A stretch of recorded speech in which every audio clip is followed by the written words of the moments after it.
Okay. Josh, may I tweet you at the end? Can I have Sure. your permission? Awesome. All right, Josh, whenever you're ready, you're welcome to begin. All right. Hello, my name is Joshua Lewis, and I am a high school senior. And as such, I have been placed in front of an infinitely pronged fork in the road, in which I have to decide what I'm going to do with the rest of my life. Now, every single time someone asks me what I'm going to do with the rest of my life, I always tell them that I want to become a theoretical physicist. And as you can imagine, they're very confused about this. They don't really know what that entails, or they get really confused. They often ask me, how is that really practical to everyone's life these days, and what's the importance to me about that? And for the longest time, I never really had an answer. I could never really tell them why I thought it was practical and important. But after a large amount of research, I think I have figured out that answer. Now, first of all, the question of why something is practical, I think, all stems back to something that I think of as the technological plateau, and how everyone thinks that their time and when they're living is the most advanced technology and the highest everything is going to go. This has been appreciated many times, and even back in 1876, Dr. Lee DeForest, father of the radio and television, man will never reach the moon regardless of all future scientific endeavors. And this was proven wrong many years later, because he thought that his time was the most scientific and technologically prominent of his time. And he can't really be at fault at that, since most people feel that way. Even now, many people think that we can't really go further with ourselves, and that we are at the most technologically advanced we can be. It all comes back to, we really do not know what we do not know. Now, another example is when the Western Union sent an internal memo out to all of its investors and all of its employees. The telephone has too many shortcomings to be seriously considered as a means of communication. The device has no value to us. And as many people can attest here, the telephone is in almost every pocket of the American citizen. Even some children of 12 and 13 have their telephones. Now, I think the biggest invention that surprised most people is the electrical revolution. Now, electricity is a very weird, esoteric, and strange thing that no one really understands unless they go through college for 13 years. Now, electricity is an incredible example of how strange our universe can get, and how we can, as people, manipulate those strange processes into something that's tangible and that we can use in our everyday lives. Now, the electron is incredibly tiny. So tiny that it will never be seen, because nothing can ever photograph something of that size. It's so small that even light is larger than it. Now, another reason is a great example is because just looking at the electron itself, you see that it has a charge, it's very small, and it surrounds the atom. Aside from that, it appears to be very dull and a useless particle that can be cast aside.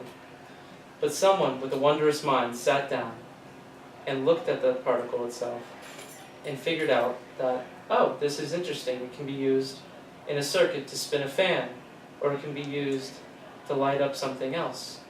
And an entire revolution was born just from the idea that something so small and insignificant can be used as a power source to light up lights, and all sorts of incredible things these days, as our lives even run on electricity.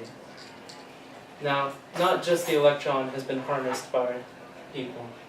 We've also harnessed the power of the atom itself in nuclear reactors, where we're smashing atoms together in order to create a massive amount of electricity. So, my question is, why cannot that be used in any other way, with any other thing that might be seeming useless to most people? Something like the neutron or the proton, how can that be harnessed? How can that be used? It may seem useless to people these days, but I feel that just by looking at something hard enough, you'll find a use for it, and some new, brand new invention can be created that will affect the world. Now this all goes down to the application of theoretical physics. Theoretical physics itself is the study of things we do not yet understand. This includes electricity and other electrical effects, and all sorts of junk like that, like black holes, dark matter, everything that we do not really understand yet. Now, these are two examples of things that may seem to come out of science fiction, and we have actually created in the past 10 years, or 5 years in some of these. So the first one is quantum computing. It may sound a little strange, but quantum computing is a new way of building computers. It's completely different. Or a computer, a classical computer, uses ones and zeros to store data. A quantum computer uses something called a qubit. A qubit has a very strange idea associated with it, an idea called quantum superimposition. This idea says that a bit, or a qubit, may not just be a 1 or a 0. It can be a combination of 1 and 0, or a percentage, 66 to 33%, 1 and 0. It can be all sorts of things. Most people see it as a circle, where the up top is a 1, bottom is a 0, and it can rotate through all the possible outcomes. This means that you can store a massive amount of data in comparison to typical classical computers with a lot less energy. This is what a quantum computer chip actually looks like. The image doesn't show up too well, but it's impressive. Now, this next one is very strange. I found this the other day and I really liked it. It's force fields, which I find a little fun. It may seem straight out of science fiction, but by creating a plasma arc from the main focus out in a circle like this, you'll create a magnetic field so strong that it will repel most mass with an electrical charge associated with it, which is all mass. Now, the thing that can go through it is light, so it is translucent, you can see through it, but matter cannot pass through, and that has been called a force field for that reason. I find it very interesting, and it seems like it's straight out of science fiction.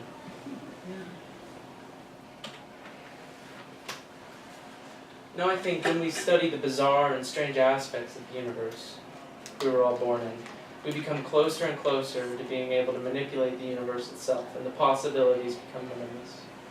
Theoretical physics is the study of employing mathematical models and abstractions of physical objects and systems to rationalize, explain, and predict natural phenomena. We will use theoretical physics as a key to unlock the cosmos and pull away the dark veil of the unknown to discover our place in the cosmos.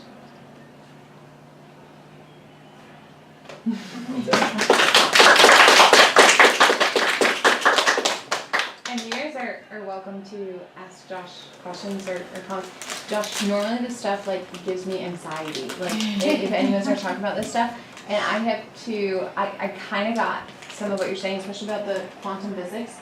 Rory, do you guys remember Rory? Christian from last year? Yeah, I saw him. His whole paper last year was on quantum computing, and I would have to sit down for hours and be like, Rory, I can't even edit your paper. You have to explain the whole thing to me. But I learned so much, and it's just and I feel like yours is a continuation for me of that learning that normally gives me anxiety. But it's really, really cool, and I'm excited that that's something that you're excited about. I think that's really neat. So, but do you guys have questions or comments with that? What if someone wants to go into that field? What do they study in college? What would be major? So I've been told many times, engineering and physics, and it's very important to get a PhD in theoretical physics itself. Okay. Yeah. Okay. That's cool. Or quantum. I just realized, I think I missed a slide there. Oh, did you? Is there one more? Yeah. Okay. We're not done. Back there, I missed this Oh. one. Oh. think that was a good slide. Oh, and Okay. it's directly related to the question. It is directly related. Yeah, do you wanna, I can't see I'll that go on because to it's so that. tiny, but is there something more that you wanna share with us? Yeah, I'll go ahead and Okay. talk about Yeah, this. sure, go for it, bud. So the Centers of Research for Theoretical Physics. The most important one today is called CERN, the Council Européen pour la Recherche Nucléaire, or European Council for Nuclear Research. This is a facility that is underneath Geneva, Switzerland, and yes, I said underneath. It's about a mile underneath ground, Oh, so it wow. doesn't get affected by solar radiation and such. It's known as the largest national research facility for theoretical physics. And there's quite a few really neat things about it, as it is also known for slamming protons into each other at 99.999999% the speed of light, which is pretty fast. That means the protons are actually flying only 3.1 meters per second slower than light itself, which is a little unbelievable. Yeah. There's a person standing right there, really tiny, but this entire thing right here, the proton flies right through the middle, and this entire device just accelerates it up to the speed of light. This thing here too. What's really interesting is that the particles, when they smash together, create microscopic black holes and actually simulate the beginning of the universe and rapid expansion. And it goes to temperatures of that big number right there. That's 7.2 to the power, times 10 to the power of 12. Kinda like this room. Yeah. And if you don't really know the scale of that, that number times hotter than the surface of the sun, Oh. all in this underground laboratory in one little spot. And that's pretty hot, Yeah. very hot. So yeah, that's crazy. And so they're creating these particles there. They create something that's called an artificial particle. When you smash things together at such high energies, particles will come out of those energies. If you're familiar with E equals mc squared, the energy from all of that goes back through the E equals mc squared formula and creates mass in that form, as energy is really just applied mass. Well, applied energy is mass. So all this energy is creating these virtual particles that jump out, and you can detect all these crazy things that would never exist in the universe if you didn't do this bizarre thing right here. Josh, how many people work there? Is that like I know hundreds it's of like people or 50? Like the 2,000 smartest people in the about world? there. Say that again? About 2,000. 2,000? Yeah.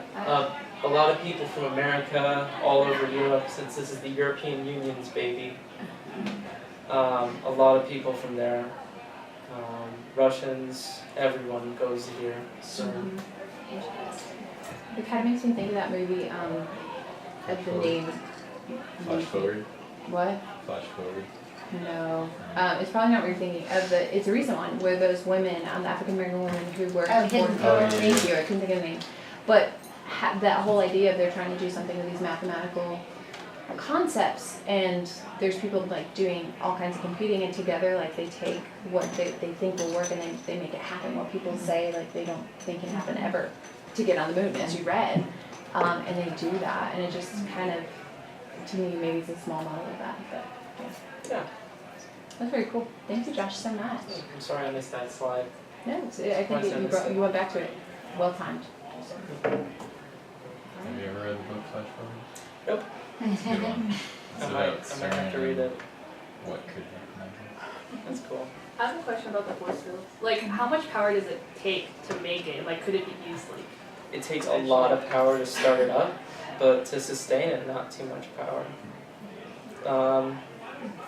It's really small for right now, about this size, but there's no reason it can't get bigger. It's all a matter of creating the infrastructure to actually make something that big. Thank you, Josh. Yeah. I'm sorry it's so hot. I can't do this, Chrissy. We're working on it. Oh. I'm just